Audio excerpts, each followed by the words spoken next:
हाँ जी dear viewer, स्वागत है तुहाडा एक बार फिर तो तुहाडे अपने चैनल के उपर।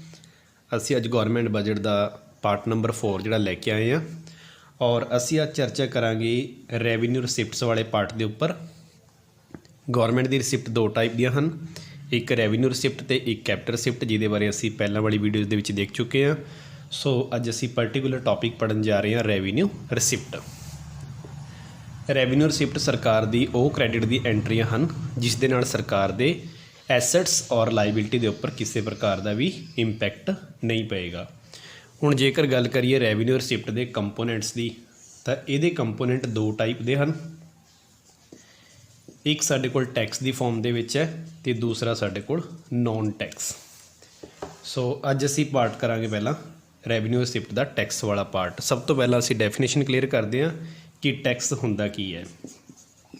सो टैक्स की है? टैक्स एक कंपलसरी पेमेंट है कि tax is a compulsory payment paid by household an individual or a firm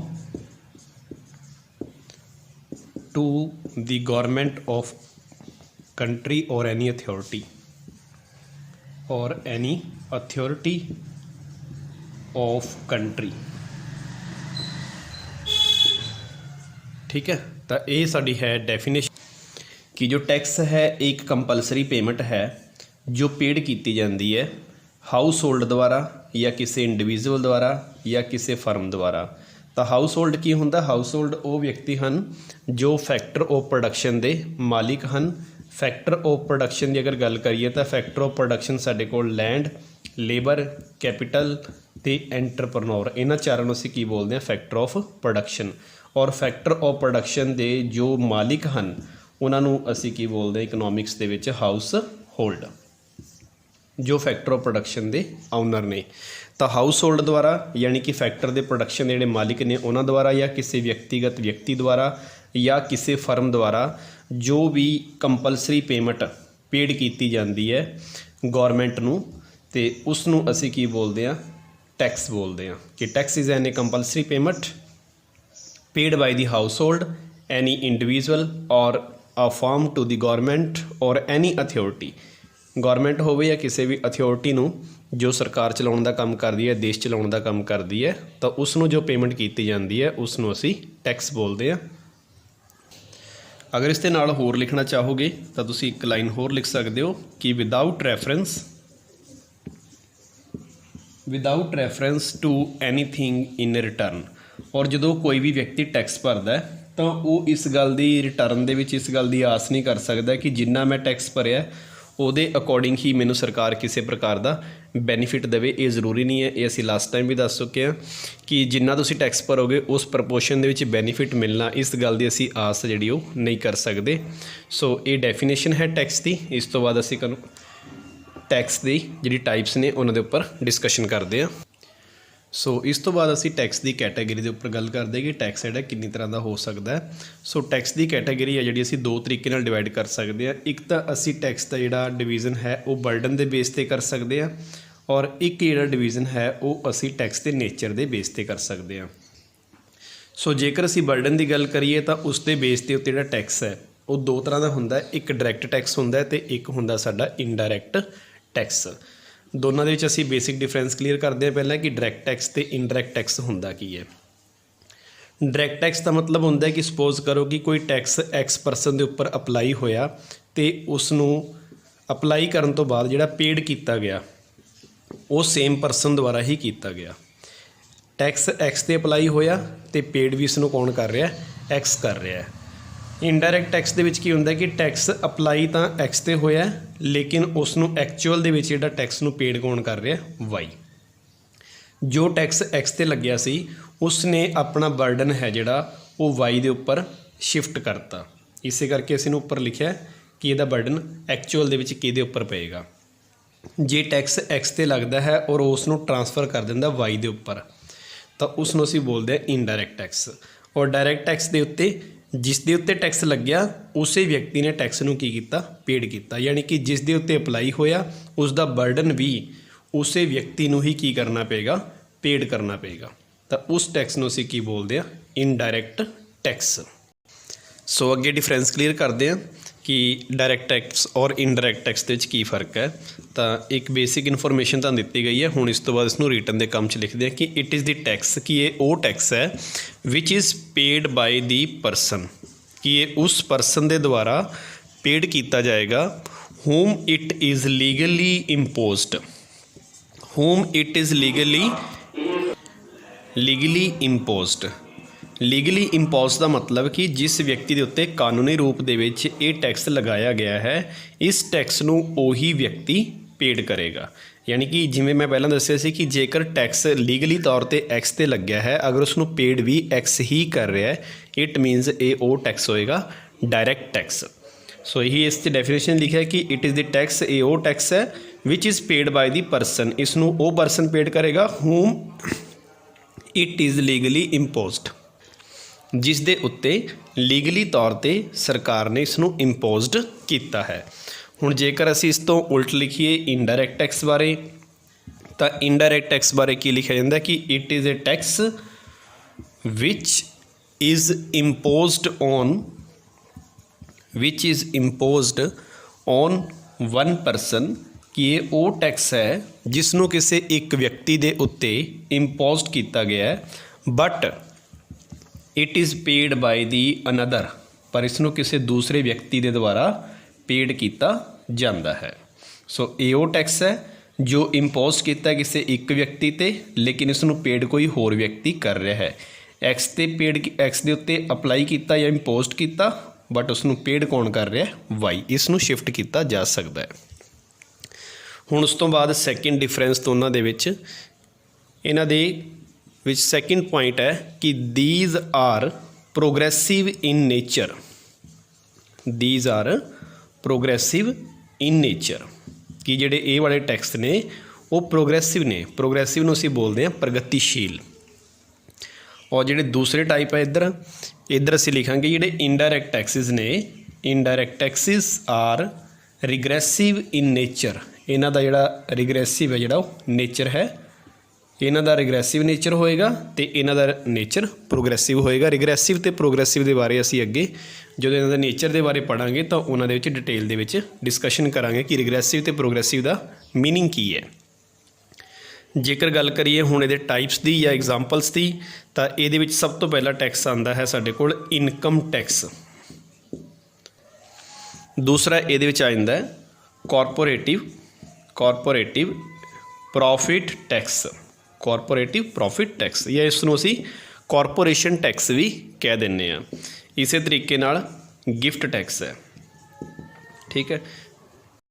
income tax basically ਜਿੰਨੇ ਵੀ ਸੈਲਰੀ ਪਰਸਨਸ ਨੇ ਉਹਨਾਂ ਦੀ ਇਨਕਮ ਦੇ ਉੱਤੇ ਲੱਗਦਾ ਹੈ। ਕੋਆਪਰੇਟਿਵ ਟੈਕਸ ਉਹ ਟੈਕਸ ਹੁੰਦਾ ਹੈ ਜੋ ਕਿਸੇ ਵੀ ਕੋਆਪਰੇਟਿਵ ਘਰਾਣੇ ਦੁਆਰਾ ਜਾਂ ਕਿਸੇ ਅੰਬਾਨੀ ਜਾਂ ਅਡਾਨੀ ਦੁਆਰਾ ਉਹਨਾਂ ਦੀ ਜਿਹੜੀ ਇਨਕਮ ਹੈ ਉਸ ਦੇ ਉੱਪਰ ਟੈਕਸ ਲਗਾਇਆ ਜਾਂਦਾ ਹੈ। ਇਹਨਾਂ ਬਾਰੇ ਵੀ ਆਪਾਂ ਅੱਗੇ ਡਿਟੇਲ ਦੇ ਵਿੱਚ ਡਿਸਕਸ਼ਨ ਕਰਾਂਗੇ। ਗਿਫਟ ਟੈਕਸ ਪਹਿਲਾਂ ਭਾਰਤ ਦੇ ਵਿੱਚ ਨਹੀਂ ਸੀ, ਤਾਂ ਡਾਕਟਰ ਮਨਮੋਹਨ ਸਿੰਘ ਜਿਸ ਸਮੇਂ ਉਹ ਸਾਡੇ ਵਿੱਤ ਮੰਤਰੀ ਸਨ 1991 ਦੇ ਆਸ-ਪਾਸ, ਤਾਂ ਉਸ ਸਮੇਂ ਇਹ ਜਿਹੜਾ ਟੈਕਸ ਹੈ ਇੰਡੀਆ ਦੇ ਵਿੱਚ ਇੰਟਰੋਡਿਊਸ ਕੀਤਾ ਗਿਆ ਸੀ। ਜੇਕਰ ਇਹਨਾਂ ਦੀ ਐਗਜ਼ਾਮਪਲ ਲਈਏ ਤਾਂ ਸਰਕਾਰ ਵਾਸਤੇ ਸਭ ਤੋਂ ਵੱਡਾ ਇਨਡਾਇਰੈਕਟ ਟੈਕਸ ਦੀ ਜਿਹੜੀ ਐਗਜ਼ਾਮਪਲ ਹੈ ਉਹ ਹੈ ਸਾਡੇ ਕੋਲ GST, goods and service tax, ਜਿਸ ਨੂੰ ਕਿ ਵੈਟ ਨਾਲ ਰਿਪਲੇਸ ਕੀਤਾ ਗਿਆ ਸੀ। ਅਜੇ ਵੀ ਕੁਛ ਚੀਜ਼ਾਂ ਦੇ ਉੱਪਰ ਜਿਹੜਾ ਵੈਟ ਟੈਕਸ ਹੈ ਉਹ ਚੱਲਦਾ ਹੈ, ਉਹਨਾਂ ਬਾਰੇ ਵੀ ਅਸੀਂ ਅੱਗੇ ਵੀਡੀਓ ਦੇ ਚਰਚਾ ਕਰਾਂਗੇ। ਉਸ ਤੋਂ ਬਾਅਦ ਇਹਦੀ ਸੈਕਿੰਡ ਐਗਜ਼ਾਮਪਲ ਹੈਗੀ ਹੈ ਕਸਟਮ ਡਿਊਟੀ। ਕਸਟਮ ਡਿਊਟੀ ਕੀ ਹੁੰਦੀ ਹੈ? ਇਹ ਉਹ ਟੈਕਸ ਹੁੰਦਾ ਜੋ ਇੰਟਰਨੈਸ਼ਨਲ ਬਾਊਂਡਰੀ ਦੇ ਉੱਪਰ ਕਿਸੇ ਪ੍ਰਕਾਰ ਦੀ ਵੀ ਟਰਾਂਸਪੋਰਟ ਦੇ ਰਾਹੀਂ ਗੁੱਡਸ ਜਿਹੜੀਆਂ ਆਉਣਗੀਆਂ ਉਹਨਾਂ ਦੇ ਉੱਪਰ ਇੱਕ ਲੀਗਲੀ ਟੈਕਸ ਹੈ ਜਿਹੜਾ ਉਹ ਸਰਕਾਰ ਦੁਆਰਾ ਲਗਾਇਆ ਜਾਂਦਾ ਹੈ, ਯਾਨੀ ਕਿ ਇੰਟਰਨੈਸ਼ਨਲ ਟਰੇਡ ਦੇ ਉੱਤੇ ਜਿਹੜਾ ਟੈਕਸ ਲਗਾਇਆ ਜਾਂਦਾ ਹੈ। ਕਸਟਮ ਡਿਊਟੀ ਜਿਵੇਂ ਫੋਰ ਐਗਜ਼ਾਮਪਲ ਕੋਈ ਕੰਟਰੀ A ਹੈ ਔਰ ਇੱਥੇ ਕੋਈ ਕੰਟਰੀ B ਹੈ, ਤਾਂ A ਕੰਟਰੀ ਤੋਂ ਜਦੋਂ B ਕੰਟਰੀ ਦੇ ਵਿੱਚ ਕੋਈ ਵੀ ਚੀਜ਼ ਐਂਟਰ ਕਰੇਗੀ ਇੰਪੋਰਟ ਦੀ ਫੋਰਮ ਦੇ ਵਿੱਚ, ਤਾਂ ਜਿਹੜਾ B ਕੰਟਰੀ ਹੈ ਉਸ ਦੇ ਉੱਪਰ ਕੀ ਕਰੇਗਾ? ਟੈਕਸ ਲਗਾਏਗਾ, ਜਿਸ ਨੂੰ ਅਸੀਂ ਬੋਲਦੇ ਹਾਂ ਕਸਟਮ ਡਿਊਟੀ। ਜਾਂ ਇਸ ਨੂੰ ਅਸੀਂ ਇੱਕ ਵਰਡ ਹੋਰ ਯੂਜ਼ ਕਰਦੇ ਹਾਂ ਟੈਰਿਫ, ਟੈਰਿਫ ਵਰਡ ਵੀ ਯੂਜ਼ ਕਰਦੇ ਹਾਂ।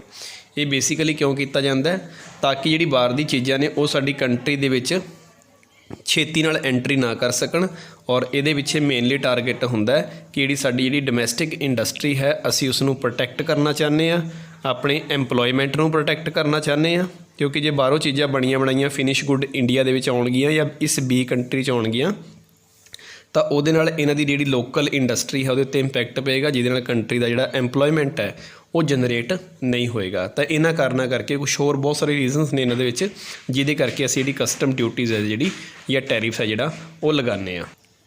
ਸੋ ਇਹ 3 ਬੇਸਿਕ ਡਿਫਰੈਂਸ ਨੇ ਡਾਇਰੈਕਟ ਟੈਕਸ ਔਰ ਇਨਡਾਇਰੈਕਟ ਟੈਕਸ ਦੇ ਵਿੱਚ। ਤੁਸੀਂ ਇਹਦਾ ਸਕਰੀਨਸ਼ਾਟ ਹੈ ਜਿਹੜਾ ਉਹ ਲੈ ਸਕਦੇ ਹੋ। ਇਸ ਤੋਂ ਬਾਅਦ ਅਸੀਂ ਅੱਗੇ ਚਰਚਾ ਕਰਾਂਗੇ ਜਿਹੜੀ ਟੈਕਸ ਦੀ ਸੈਕਿੰਡ ਟਾਈਪ ਹੈ ਨੇਚਰ ਦੇ ਬੇਸ 'ਤੇ, ਰਿਗਰੈਸਿਵ ਅਤੇ ਪ੍ਰੋਗਰੈਸਿਵ। ਸੋ ਵਿਊਵਰਸ, ਇਸ ਤੋਂ ਬਾਅਦ ਅਸੀਂ ਹੁਣ ਗੱਲ ਕਰਦੇ ਹਾਂ ਰਿਗਰੈਸਿਵ ਟੈਕਸਿਸ ਬਾਰੇ ਕਿ ਰਿਗਰੈਸਿਵ ਟੈਕਸ ਕਿਹੜੇ ਹੁੰਦੇ ਆ। ਕੈਟਾਗਰੀ 2 ਤਰ੍ਹਾਂ ਦੀ ਬਣਾਈ ਸੀ ਅਸੀਂ, ਉੱਪਰ ਵੀ ਦੱਸਿਆ ਸੀ ਕਿ ਬਰਡਨ ਦੇ ਬੇਸ 'ਤੇ ਡਾਇਰੈਕਟ ਅਤੇ ਇਨਡਾਇਰੈਕਟ। ਬਰਡਨ ਸ਼ਿਫਟ, ਇਹਦੇ ਵਿੱਚ ਬਰਡਨ ਸ਼ਿਫਟ ਨਹੀਂ ਹੋ ਸਕਦਾ, ਜਦ ਕਿ ਇਹਦੇ ਵਿੱਚ ਆਪਾਂ ਬਰਡਨ ਕੀ ਕਰ ਸਕਦੇ ਹਾਂ, ਸ਼ਿਫਟ ਕਰ ਸਕਦੇ ਹਾਂ, ਟਰਾਂਸਫਰੇਬਲ ਹੈ। ਹੁਣ ਅਸੀਂ ਗੱਲ ਕਰਦੇ ਹਾਂ ਨੇਚਰ ਦੇ ਬੇਸ 'ਤੇ। ਨੇਚਰ ਦੇ ਬੇਸ 'ਤੇ ਟੈਕਸ 2 ਟਾਈਪ ਦੇ ਆ, ਇੱਕ ਰਿਗਰੈਸਿਵ ਟੈਕਸ ਹੈ ਅਤੇ ਦੂਸਰਾ ਹੈ ਸਾਡਾ ਪ੍ਰੋਗਰੈਸਿਵ ਟੈਕਸ। ਸੋ ਰਿਗਰੈਸਿਵ ਟੈਕਸ ਕੀ ਹੁੰਦਾ ਹੈ ਕਿ ਜਿਵੇਂ ਜਿਵੇਂ ਕਿਸੇ ਵਿਅਕਤੀ ਦੀ ਇਨਕਮ ਵੱਧਦੀ ਜਾਏਗੀ ਤਾਂ ਉਹਦੇ ਉੱਤੇ ਜਿਹੜਾ ਟੈਕਸ ਦਾ ਜਿਹੜਾ ਪਰਸੈਂਟੇਜ ਰੇਟ ਹੈ ਉਹ ਘਟਦਾ ਜਾਏਗਾ। ਜਿਵੇਂ ਕਿ ਤੁਹਾਨੂੰ ਪਤਾ ਕਿ ਇਨਕਮ ਨੂੰ ਇਕਨੋਮਿਕਸ ਦੇ ਵਿੱਚ ਡੋਨੇਟ ਕਰਦੇ ਆ ਵਾਈ ਨਾਲ। ਜਿਵੇਂ ਹੀ ਇਨਕਮ ਦੀ ਜਿਹੜੀ ਅਮਾਊਂਟ ਵੱਧਦੀ ਹੈ ਤਾਂ ਉਹਦੇ ਨਾਲ ਜਿਹੜਾ ਟੈਕਸ ਦਾ ਰੇਟ ਹੈ ਉਹ ਕੀ ਜਾਂਦਾ, ਘਟ ਜਾਂਦਾ। ਬੇਸਿਕਲੀ ਅਜਿਹੇ ਟੈਕਸ ਅੱਜ ਦੁਨੀਆ ਦੇ ਵਿੱਚ ਜ਼ਿਆਦਾ ਐਗਜ਼ਿਸਟ ਨਹੀਂ ਕਰਦੇ। ਤਾਂ ਜਿਵੇਂ ਕਿ ਤੁਸੀਂ ਫਰੈਂਚ ਰੈਵੋਲੂਸ਼ਨ ਦੇ ਵਿੱਚ ਪੜ੍ਹਿਆ ਹੋਏਗਾ 9th ਕਲਾਸ ਦੇ ਵਿੱਚ SST ਦੇ ਵਿੱਚ, ਕਿ ਜਿਹੜੀ ਫਰੈਂਚ ਰੈਵੋਲੂਸ਼ਨ ਹੋਈ ਸੀ ਉਹਦੇ ਵਿੱਚ 3 estate ਸੀ, ਫਸਟ estate, ਸੈਕਿੰਡ estate ਔਰ ਥਰਡ estate, ਜਿਨ੍ਹਾਂ ਨੂੰ ਅਸੀਂ ਜਨਰਲ ਅਸੈਂਬਲੀ ਦੀ ਮੀਟਿੰਗ ਦੇ ਵਿੱਚ ਵੀ ਇਸੇ ਗੱਲ ਦੇ ਉੱਤੇ ਫਰੈਂਚ ਰੈਵੋਲੂਸ਼ਨ 'ਚ ਵਿਵਾਦ ਹੋਇਆ ਸੀ ਕਿ ਜਿਹੜੇ ਇਹ 2 ਗਰੁੱਪ ਨੇ ਇਹ ਦੋਨੋਂ ਇਸ ਦੇ ਮੁਕਾਬਲੇ ਅਮੀਰ ਜ਼ਿਆਦਾ ਨੇ, ਲੇਕਿਨ ਫਿਰ ਵੀ ਇਹਨਾਂ ਦੇ ਉੱਤੇ ਜਿਹੜੀ ਟੈਕਸ ਦੀ ਪਰਸੈਂਟੇਜ ਹੈ ਉਹ ਬਹੁਤ ਜ਼ਿਆਦਾ ਘੱਟ ਸੀ, ਯਾਨੀ ਕਿ ਨਾ ਦੇ ਬਰਾਬਰ ਸੀ। ਸਾਰਾ ਟੈਕਸ ਜਿਹੜਾ ਪੂਅਰ ਜਿਹੜਾ ਐਸਟੇਟ ਆ ਉਹ ਭਰ ਰਿਹਾ ਸੀ। ਤਾਂ ਉਸ ਸਮੇਂ ਪੂਅਰ ਦੇ ਉੱਤੇ ਜਿਹੜਾ ਟੈਕਸ ਜ਼ਿਆਦਾ ਲੱਗਦਾ ਸੀ, ਜਦ ਕਿ ਰਿਚ ਦੇ ਉੱਪਰ ਕਿਸੇ ਪ੍ਰਕਾਰ ਦਾ ਟੈਕਸ ਨਹੀਂ ਸੀ। ਤਾਂ ਇਹ ਸਾਡੇ ਕੋਲ ਹਿਸਟਰੀ ਦੇ ਵਿੱਚ ਐਗਜ਼ਾਮਪਲ ਹੈ ਰਿਗਰੈਸਿਵ ਟੈਕਸ ਦੀ। ਅਸੀਂ ਲਿਖਦੇ ਹਾਂ ਰਿਗਰੈਸਿਵ ਟੈਕਸ ਦੀ ਡੈਫੀਨੇਸ਼ਨ। ਸੋ ਇਹਦੀ ਡੈਫੀਨੇਸ਼ਨ ਹੈ ਕਿ the tax is set to be regressive, ਕਿ ਅਸੀਂ ਟੈਕਸ ਨੂੰ ਰਿਗਰੈਸਿਵ ਉਦੋਂ ਕਹਾਂਗੇ, to be regressive when the tax rate decrease with the increase in income। कि जिमें ही साडी जिहड़ी इनकम इनक्रीज़ हुंदी है, अगर उहदे नाल जिहड़ी टैक्स रेट की परसेंटेज घट जाएगी तो उसनूं असीं की बोलते हैं, रिग्रैसिव टैक्स। हुण रिग्रैसिव टैक्स दे नाल इंपैक्ट की पेगा, ठीक है। तो सब तो पहले दा इंपैक्ट ये पेगा कि इहदा जिहड़ा रीयल बर्डन है, रीयल बर्डन है जिहड़ा ये पूअर फैमिली के उपर पैंदा है, पूअर फैमिली के उपर, जबकि रिच के उपर इहदा कोई खास इंपैक्ट नहीं पैंदा। और इहदे नाल कंट्री के अंदर जिहड़ी इकोनॉमिक इनइक्वलिटी है वो क्रिएट हो जाती है। रिच ने जिहड़े होर ज़्यादा रिच हो जाते हैं, जबकि पूअर ने जिहड़े होर ज़्यादा पूअर हो जाते हैं। तो रीयल बर्डन इहदा पूअर सैक्शन के उपर पैंदा है और इकोनॉमी के अंदर इनइक्वलिटी जिहड़ी वो क्रिएट हो जाती है। इस तो बाद गल करते हैं असीं प्रोग्रैसिव टैक्सिस की, कि जिहड़े प्रोग्रैसिव टैक्सिस ने वो की हुंदे है। तो प्रोग्रैस का जिहड़ा मीनिंग हुंदा तरक्की करना। अगर तुसीं जिवें जिवें तरक्की करते जाओगे तो सरकार की भी तरक्की होएगी। क्यों? क्योंकि सरकार नूं तुहाडे तों की लैणा है, टैक्स लैणा है। अगर तुहाडी इनकम वधी है तो सरकार की भी इनकम दे विच की होएगा, इनक्रीमेंट होएगा। यानी कि व्यक्ति की प्रोग्रैस दे नाल जुड़िया होया कि जिमें जिमें तुहाडी इनकम वधेगी तो तुहाडे उत्ते जिहड़ा टैक्स का रेट ऑफ परसेंटेज आ वो भी की हुंदा जाएगा, इनक्रीज़ हुंदा जाएगा। सो इहदी डेफिनेशन है the taxes is said to be progressive, कि असी उन्हां टैक्सिस नूं प्रोग्रैसिव कहांगे कि टैक्स उदों प्रोग्रैसिव हुंदा है when the rate of taxes increase with an increase in the income, कि जिमें ही किसी परसन की इनकम इनक्रीज़ होंदी है, अगर उहदा टैक्स का रेट भी इनक्रीज़ हो जाए तो उस टैक्स नूं असीं की बोलते हैं, प्रोग्रैसिव टैक्स। कि जिमें ही तुहाडी इनकम वधेगी तो तुहाडा जिहड़ा टैक्स का जिहड़ा रेट ऑफ परसेंटेज है वो भी की हो जाता है, इनक्रीज़ हो जाता है। हुण इहदा इंप्लीमेंटेशन की है, इहदा जिहड़ा रीयल बर्डन है वो पूअर दे उत्ते ना पै के रिच दे उपर पेगा। ਜਦ ਕਿ ਪਿਛਲੇ ਵਾਲੇ 'ਚ ਕੀ ਕੀਤਾ ਸੀ, ਪ੍ਰੋਗਰੈਸਿਵ ਦਾ ਉਲਟਾ ਰਿਗਰੈਸਿਵ ਦੇ ਵਿੱਚ ਬਰਡਨ ਕਿਹਦੇ ਉੱਤੇ ਪੈਂਦਾ ਸੀ, ਪੂਅਰਸ 'ਤੇ। ਇਹਦਾ ਬਰਡਨ ਜ਼ਿਆਦਾ ਕਿਹਦੇ ਉੱਤੇ ਪਏਗਾ, ਰਿਚ 'ਤੇ, ਕਿਉਂਕਿ ਜਿਵੇਂ ਜਿਵੇਂ ਰਿਚ ਪਰਸਨ ਦੀ ਇਨਕਮ ਇਨਕਰੀਜ਼ ਹੋਏਗੀ ਤਾਂ ਉਹਨਾਂ ਨੂੰ ਟੈਕਸ ਦੀ ਅਮਾਊਂਟ ਵੀ ਜ਼ਿਆਦਾ ਭਰਨੀ ਪਏਗੀ। ਔਰ ਇਹਦੇ ਨਾਲ ਜਿਹੜੀ ਇਕੋਨਮੀ ਹੈ ਉਹਦੇ ਅੰਦਰ ਇਕੁਅਲਿਟੀ ਕ੍ਰੀਏਟ ਕਰਨਾ ਪੋਸੀਬਲ ਹੋ ਸਕਦਾ, ਪਰ ਐਕਚੁਅਲ ਦੇ ਵਿੱਚ ਇੰਪਲੀਮੈਂਟੇਸ਼ਨ ਕਰਨਾ ਇਸ ਨੂੰ ਬਹੁਤ ਟਫ ਹੈ, ਕਿਉਂਕਿ ਸਾਡੇ ਖਾਸ ਕਰਕੇ ਜਿਹੜੀ ਅੰਡਰ ਡਿਵੈਲਪਡ ਕੰਟਰੀਜ਼ ਨੇ ਉਹਨਾਂ 'ਚ ਟੈਕਸ ਚੋਰੀ ਬਹੁਤ ਹੁੰਦਾ, ਤਾਂ ਜੋ ਕਿ ਇੱਕ ਬਲੈਕ ਮਨੀ ਨੂੰ ਵੀ ਕ੍ਰੀਏਟ ਕਰਦਾ ਹੈ। ਜੇਕਰ ਪ੍ਰੋਗਰੈਸਿਵ ਟੈਕਸ ਨੂੰ ਦੇਖੀਏ ਤਾਂ ਸਾਡੇ ਇੰਡੀਆ ਦੇ ਵਿੱਚ ਬੇਸਿਕਲੀ ਪ੍ਰੋਗਰੈਸਿਵ ਟੈਕਸ ਹੀ ਚੱਲਦਾ, ਔਰ ਉਸ ਦੇ ਲਈ ਪਰਟੀਕੂਲਰ ਤੌਰ 'ਤੇ ਇੰਡੀਆ ਦੇ ਵਿੱਚ ਸਲੈਬ ਰੇਟਸ ਨੇ ਜਿਹੜੀਆਂ ਉਹ ਬਣਾਈਆਂ ਜਾਂਦੀਆਂ ਨੇ। ਹੁਣ ਇਹ ਸਲੈਬ ਰੇਟ ਕੀ ਹੁੰਦੇ ਨੇ, ਜਿਵੇਂ ਕਿ ਹੁਣ ਤੁਸੀਂ ਦੇਖਿਆ ਕਿ ਪਿਛਲੇ ਹੀ ਵੀਕ ਦੇ ਵਿੱਚ ਜਿਹੜਾ ਬਜਟ ਹੈ ਉਹ ਪੇਸ਼ ਕੀਤਾ ਗਿਆ ਸੀ, ਔਰ ਉਸ ਦੇ ਵਿੱਚ ਜੇਕਰ ਕੋਈ ਪਰਸਨ 0 ਤੋਂ ਲੈ ਕੇ 2.5 ਲੱਖ ਤੱਕ ਰੁਪੀਸ ਕਮਾਉਂਦਾ ਹੈ ਤਾਂ ਉਸ ਦੇ ਉੱਤੇ ਕਿਸੇ ਪ੍ਰਕਾਰ ਦਾ ਟੈਕਸ ਨਹੀਂ ਹੈ। ਲੇਕਿਨ ਜੋ ਪਰਸਨ 2.5 ਲੱਖ ਤੋਂ 5 ਲੱਖ ਤੱਕ ਇਨਕਮ ਕਮਾਏਗਾ ਤਾਂ ਉਸ ਦੇ ਉੱਪਰ 10% ਟੈਕਸ ਲੱਗੇਗਾ। ਯਾਨੀ ਕਿ ਸਪੋਜ਼ ਕਰੋ ਕਿ ਤੁਸੀਂ ਆਪਣੇ ਐਨੂਅਲ ਤੁਹਾਡੀ ਇਨਕਮ 5 ਲੱਖ ਹੈ, ਤਾਂ ਇਹਦੇ ਵਿੱਚੋਂ 2.5 ਲੱਖ ਤੱਕ ਤਾਂ ਤੁਹਾਨੂੰ ਕਿਸੇ ਪ੍ਰਕਾਰ ਦਾ ਟੈਕਸ ਨਹੀਂ ਹੈ। ਲੇਕਿਨ ਜਿਹੜਾ ਬਾਕੀ 2.5 ਲੱਖ ਬਚਿਆ ਇਸ ਦੇ ਉੱਪਰ ਟੈਕਸ ਨਹੀਂ ਹੈ, ਬਾਕੀ 2.5 ਲੱਖ ਦਾ ਤੁਹਾਨੂੰ ਕੀ ਦੇਣਾ ਪਏਗਾ, ਟੈਕਸ। 2.5 ਲੱਖ ਦਾ ਤੁਹਾਨੂੰ ਕਿੰਨੇ ਟੈਕਸ ਦੇਣਾ ਪਏਗਾ, 10%। ਹੁਣ ਇਹਦੀ ਕੈਲਕੂਲੇਸ਼ਨ ਕਰ ਲਓਗੇ ਤਾਂ 2.5 ਲੱਖ ਦਾ 10% ਜਿਹੜਾ ਤੁਹਾਡਾ ਟੈਕਸ ਕਿੰਨਾ ਬਣ ਜਾਏਗਾ, 25,000 ਰੁਪਏ ਤੁਹਾਨੂੰ ਟੈਕਸ ਭਰਨਾ ਪਏਗਾ। ਅਗਰ ਤੁਸੀਂ 5 ਲੱਖ ਰੁਪਏ ਕਮਾ ਰਹੇ ਹੋ, ਪਲੱਸ ਇਸ ਦੇ ਉੱਪਰ 4% ਸੈਸ ਵੀ ਹੈ। ਇਹ ਪਰਟੀਕੂਲਰ ਟਾਈਪ ਦਾ ਟੈਕਸ ਹੈ। ਜਿੰਨਾ ਤੁਹਾਡਾ ਟੈਕਸ ਕੈਲਕੂਲੇਟ ਹੋਏਗਾ ਇਹਦਾ 4% ਹੋਰ ਐਡ ਕਰੋਗੇ, ਫਿਰ ਤੁਹਾਨੂੰ 5 ਲੱਖ ਦਾ ਜਿਹੜਾ ਓਵਰਆਲ ਟੈਕਸ ਹੈ ਉਹਦੀ ਕੈਲਕੂਲੇਸ਼ਨ ਮਿਲ ਜੇਗੀ। ਇਸੇ ਤਰੀਕੇ ਨਾਲ ਸਾਡੇ ਇੰਡੀਆ ਦੇ ਵਿੱਚ ਕੋਈ ਪਰਸਨ ਅਗਰ 5 ਲੱਖ ਤੋਂ 10 ਲੱਖ ਤੱਕ ਰੁਪੀਸ ਕਮਾ ਰਿਹਾ ਹੈ ਤਾਂ ਉਸ ਦੇ ਉੱਤੇ ਜਿਹੜਾ ਟੈਕਸ ਹੈ 20% ਹੋਏਗਾ, ਪਲੱਸ ਉਸ ਦੇ ਉੱਪਰ ਨਾਲ ਐਕਸਟਰਾ 4% ਸੇਮ ਉਹੀ ਅਮਾਊਂਟ ਦੇ ਵਿੱਚ ਕੀ ਲੱਗੇਗਾ, ਸੈਸ। ਅਗਰ ਤੁਸੀਂ 10 ਲੱਖ ਤੋਂ ਉੱਪਰ ਜਿੰਨੀ ਵੀ ਇਨਕਮ ਕਮਾਓਗੇ ਉਹਦੇ ਉੱਪਰ ਗੌਰਮੈਂਟ ਨੂੰ ਤੁਸੀਂ 30% ਟੈਕਸ ਹੈ ਜਿਹੜਾ ਉਹ ਪੇਡ ਕਰੋਗੇ। ਤਾਂ ਇਸ 'ਚ ਤੁਸੀਂ ਦੇਖ ਸਕਦੇ ਹੋ ਕਿ ਜਿਵੇਂ ਜਿਵੇਂ ਕਿਸੇ ਪਰਸਨ ਦੀ ਇਨਕਮ ਇਨਕਰੀਜ਼ ਹੋ ਰਹੀ ਹੈ ਉਹਦਾ ਟੈਕਸ ਦਾ ਜਿਹੜਾ ਰੇਟ ਆਫ ਪਰਸੈਂਟੇਜ ਵੀ ਕੀ ਹੋ ਰਿਹਾ, ਇਨਕਰੀਜ਼ ਹੋ ਰਿਹਾ। ਸੋ ਇਸ ਨੂੰ ਅਸੀਂ ਬੋਲਦੇ ਹਾਂ ਪ੍ਰੋਗਰੈਸਿਵ ਟੈਕਸ। ਸੋ ਉਮੀਦ ਕਰਦਾ ਕਿ ਸਾਰੇ ਹੀ ਵਿਊਵਰਸ ਨੂੰ ਇਹ ਟੈਕਸ ਦਾ ਜਿਹੜਾ ਫੰਡਾ ਹੈ ਉਹ ਸਮਝ ਆ ਗਿਆ ਹੋਵੇਗਾ। ਇਸ ਤੋਂ ਬਾਅਦ ਜਿਹੜੀ ਅਸੀਂ ਨੈਕਸਟ ਵੀਡੀਓ ਲੈ ਕੇ ਆਵਾਂਗੇ ਉਹਦੇ ਵਿੱਚ ਅਸੀਂ ਡਿਫਰੈਂਟ ਟਾਈਪ ਆਫ ਜਿਹੜੇ ਟੈਕਸਿਸ ਨੇ ਉਹਨਾਂ ਦੇ ਬਾਰੇ ਡਿਸਕਸ਼ਨ ਕਰਾਂਗੇ। GST ਕੀ ਹੁੰਦਾ, ਵੈਟ ਟੈਕਸ ਕੀ ਹੁੰਦਾ, ਸੇਲ ਟੈਕਸ ਕੀ ਹੈ, ਔਕਟਰੀ ਕੀ ਹੈ, ਇਹਨਾਂ ਸਾਰੇ ਟੈਕਸਿਸ ਦੇ ਬਾਰੇ ਅਸੀਂ ਨੈਕਸਟ ਟਾਈਮ ਵੀਡੀਓ ਲੈ ਕੇ ਆ ਰਹੇ ਹਾਂ। ਸੋ ਸਾਰੇ ਹੀ ਵਿਊਵਰਸ ਦਾ ਧੰਨਵਾਦ ਵੀਡੀਓ ਨੂੰ ਦੇਖਣ ਦੇ ਲਈ।